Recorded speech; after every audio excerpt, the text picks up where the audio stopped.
News 18 India.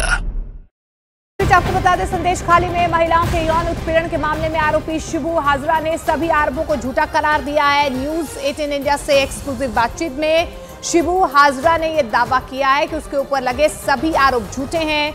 महिलाओं के साथ अत्याचार के आरोप पूरी तरह से गलत हैं और उसे साजिश के तहत यहां पर फंसाया जा रहा है। इस दौरान शिबू हाजरा ने सीपीएम और बीजेपी पर उसके खिलाफ षड्यंत्र रचने का भी आरोप लगाया।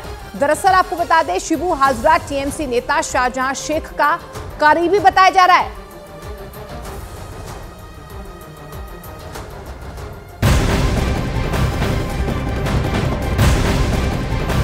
और इस वक्त की बहुत बड़ी खबर आपको बता दें, अमेरिका से आ रही है। अमेरिका के कैंसस में ये फायरिंग हुई है। अज्ञात हमलावर ने 18 लोगों को गोली मार दी है। जानकारी मिल पा रही है कि हमले में 2 लोगों की मौत हो गई है, जबकि 9 बच्चे घायल बताए जा रहे हैं। तो अमेरिका के कैंसस शहर में गोलीबारी हुई है। जानकारी मिल पा रही है, अज्ञात हमलावर ने 18 लोगों पर हमला किया है। हमले में 2 लोगों की मौत की खबर, 9 बच्चे घायल बताए जा रहे हैं। और नीरज हमारे सहयोगी फोन लाइन के जरिए हमारे साथ जुड़ रहे हैं। नीरज, क्या जानकारी मिल पा रही है? कौन ये अज्ञात शख्स है? इसने फायरिंग क्यों की?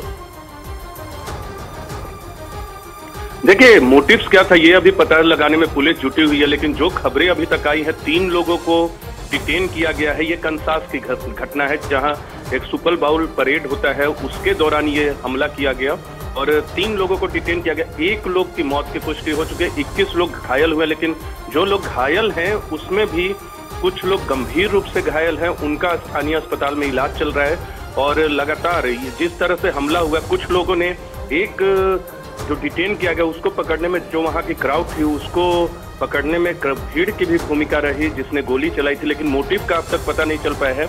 लेकिन हाँ, ज्यादातर लोग घायल हैं और 1 लोग की मौत भी हो गई। जी बिल्कुल नीरज, जानकारी मिल पाई है जिन 2 लोगों की मौत हुई है इस पूरे हमले में, वो कौन थे? उनकी पहचान हो पाई है?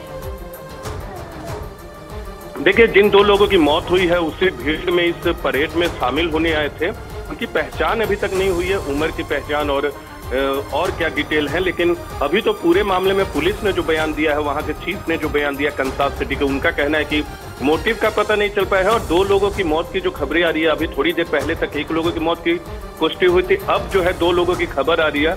20 लोग घायल हैं, स्थानीय अस्पताल में इलाज चल रहा है। लेकिन जैसे जैसे, क्योंकि घटना को हुए अभी बहुत ज्यादा वक्त नहीं बीता है, इसलिए लगातार खबरें जो हैं वो छन के अभी निकल रही हैं। और पुलिस का जो फोकस है वो एक तरफ जो लोग हमलावर हैं उन पर है। जी शुक्रिया नीरज फिलहाल इस तमाम जानकारी के लिए। लेकिन अमेरिका के कैंसस शहर में ये गोलीबारी हुई है 18 लोगों की। आपको बता दें, 18 लोगों को गोली लगी है, 2 लोगों की मौत की खबर सामने आई।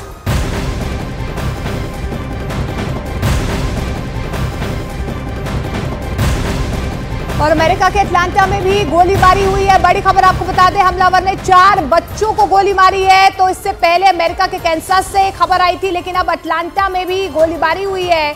जानकारी मिल पा रही है कि हमलावर ने 4 बच्चों को गोली मार दी है। तो लगातार अमेरिका में इस तरीके से गोलीबारी की घटनाएं बढ़ती हुई नजर आ रही हैं। गन कल्चर को लेकर लगातार अमेरिका पर सवाल भी खड़े हुए हैं। लेकिन इस बीच देखिए, 2 खबरें जो हैं लगातार अमेरिका से आई हैं। अमेरिका के कैंसस में अज्ञात हमलावरों ने 18 लोगों पर गोली चलाई, जिसमें 2 लोगों की मौत की खबर सामने आ रही है। अब ये अटलांटा शहर से भी ये बड़ी खबर है, अमेरिका के अटलांटा में गोलीबारी हुई है। जानकारी मिल पा रही है कि हमलावर ने 4 बच्चों को गोली मार दी है। तो बड़ी खबर आपको बता दें, अमेरिका के अटलांटा से ये बड़ी खबर, जहां पर गोलीबारी हुई है। जानकारी मिल पा रही है कि हमलावर ने 4 बच्चों को गोली मारी है। इससे पहले अमेरिका के कैंसस शहर में, जहां पर एक सुपर बाउल एक इवेंट हो रहा था, उस बीच कुछ अज्ञात हमलावरों ने गोलीबारी की है। और ये 2 तस्वीरें आप देख पा रहे हैं। देखिए, अमेरिका में किस तरीके से गोलीबारी की घटनाएं जो हैं वो लगातार बढ़ती हुई नजर आ रही है, क्योंकि अमेरिका में देखिए गन कल्चर को लेकर लगातार सवाल भी खड़े हुए हैं। ऐसे में ये 2 तस्वीरें अमेरिका से, जहां पर गोलीबारी की घटनाएं सामने आई हैं।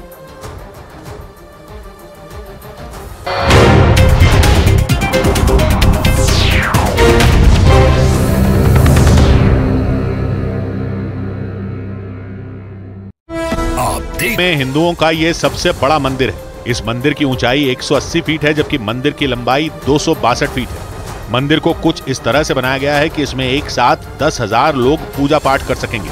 इस भव्य मंदिर में कुल 7 शिखर, 2 गुंबद और 410 नक्काशीदार खंभे बनाए गए। मंदिर का मुख्य हिस्सा 13 एकड़ जमीन पर बनाया गया, जबकि बची हुई 13 एकड़ जमीन पर पार्किंग की व्यवस्था की गई। अबू धाबी में इस मंदिर के निर्माण में राजस्थान के जयपुर के 15,000 टन गुलाबी पत्थरों का इस्तेमाल किया गया, जबकि करीब 18 लाख ईंटें भी लगाई गई। उधर बड़ी खबर आई किसान आंदोलन से जुड़ी। दिल्ली जाने की जिद पर अड़े किसानों और केंद्र सरकार के बीच चंडीगढ़ में शाम 5 बजे तीसरी मीटिंग होगी। पंजाब के पटियाला में किसान नेता जगजीत सिंह डल्लेवाल और सरवण पंढेर ने इसकी जानकारी दी। बताया गया कि इस मीटिंग में केंद्रीय कृषि मंत्री अर्जुन मुंडा के अलावा पीयूष गोयल और नित्यानंद राय भी मौजूद रहेंगे, क्योंकि वीडियो कॉन्फ्रेंसिंग के जरिए किसान नेताओं और केंद्रीय मंत्रियों के बीच मीटिंग बेनतीजा रही। इसीलिए लंबी बातचीत के लिए किसानों को चंडीगढ़ बुलाया गया। उम्मीद ये की जा रही है कि इस मीटिंग में किसान और सरकार के बीच समझौता हो जाएगा, लेकिन अगर बात नहीं बनी तो किसानों का यह आंदोलन जारी रह सकता है। आंदोलन के दूसरे दिन भी पंजाब और हरियाणा के बीच मौजूद शंभू बॉर्डर पर प्रदर्शनकारी किसानों और पुलिस के बीच जोरदार भिड़ंत हुई। प्रदर्शनकारियों को हरियाणा की सीमा में घुसने से रोकने के लिए पुलिस ने उन पर एक के बाद एक आंसू गैस के कई गोले छोड़े और उसकी वजह से पंजाब की तरफ शंभू बॉर्डर पर प्रदर्शन कर रहे किसानों के बीच भगदड़ मच गई, क्योंकि आसमान से गिरने वाले आंसू गैस के गोले न सिर्फ जोरदार आवाज के साथ फटे, बल्कि उनसे बेहिसाब धुआं भी निकला। इसी वजह से किसान बचने के लिए वहां से भागते नजर आए।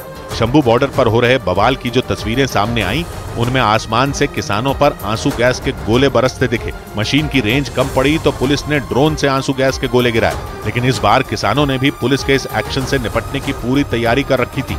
वहां से आई एक तस्वीर में आंसू गैस के गोले गिरने के बाद किसान उन पर गीली बोरियां फेंकते दिखाई दिए। इस दौरान आंसू गैस से बचने के लिए किसान मुंह पर कपड़ा बांधे रहे। यही नहीं, जब पुलिस ने उन पर वाटर कैनन का इस्तेमाल किया तो किसानों ने भी पुलिस वालों पर पानी की बौछार शुरू कर दी। बताया गया कि शंभू बॉर्डर पर 5,000 से ज्यादा किसान इकट्ठा हुए, जो किसी भी कीमत पर दिल्ली जाने की जिद पर अड़े रहे। इसीलिए हरियाणा पुलिस ने उन्हें रोकने के लिए शंभू बॉर्डर पर अपनी पूरी ताकत झोंक दी। लेकिन इसके बाद भी किसान अपनी जिद छोड़ने के लिए तैयार नहीं। और तो और शंभू बॉर्डर पर किसानों ने पुलिस की तरफ से आंसू गैस के गोले गिराने के लिए इस्तेमाल किए जा रहे ड्रोन को पतंग उड़ाकर गिराने की भी कोशिश की। मतलब किसानों ने पतंग को ही अपना हथियार बना लिया।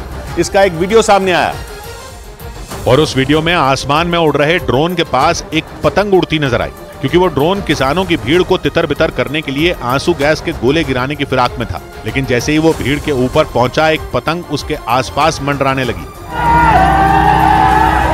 प्रदर्शन कर रहे किसानों की कोशिश ये थी कि पतंग की डोर में उलझाकर किसी तरह उस ड्रोन को नीचे गिरा दिया जाए। इसी वजह से वो पतंग ड्रोन को अपनी डोर में फंसाने के लिए कभी दाईं तरफ तो कभी बाईं तरफ उड़ती दिखी। थोड़ी देर तक तो आसमान में ड्रोन और पतंग के बीच मुकाबला चलता रहा, लेकिन बाद में पुलिस का वो ड्रोन वहां से लौट गया। हालांकि कुछ देर बाद ही वो ड्रोन फिर लौटा और उसने भीड़ पर आंसू गैस के गोले गिरा दिए। इस दौरान किसानों ने पतंग से उसे नीचे गिराने की फिर कोशिश की। नीचे खड़े लोगों ने भी ड्रोन पर पत्थर फेंके, लेकिन ऊंचाई ज्यादा होने की वजह से किसानों के पत्थर उस ड्रोन तक नहीं पहुंच सके।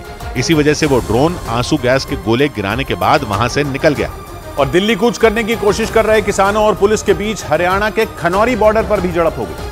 हरियाणा पुलिस ने पंजाब की तरफ से आने वाले किसानों को रोकने के लिए बॉर्डर को पहले ही बंद कर दिया था, लेकिन दिल्ली की तरफ कूच करने के लिए किसानों का जत्था वहां आकर डट गया। किसानों को रोकने के लिए तैनात पुलिस और सुरक्षा बल के जवानों ने आंसू गैस के गोले दाग दिए। इसके बाद वहां अफरा तफरी मच गई। धुएं से बचने के लिए मुंह पर कपड़ा बांधकर किसान इधर उधर भागते दिखे। वहां मौजूद किसानों ने आरोप लगाया कि पुलिस ने उन पर गोलियां भी चलाईं। कच्ची घानी सरसों तेल और रिफाइंड सोयाबीन ऑयल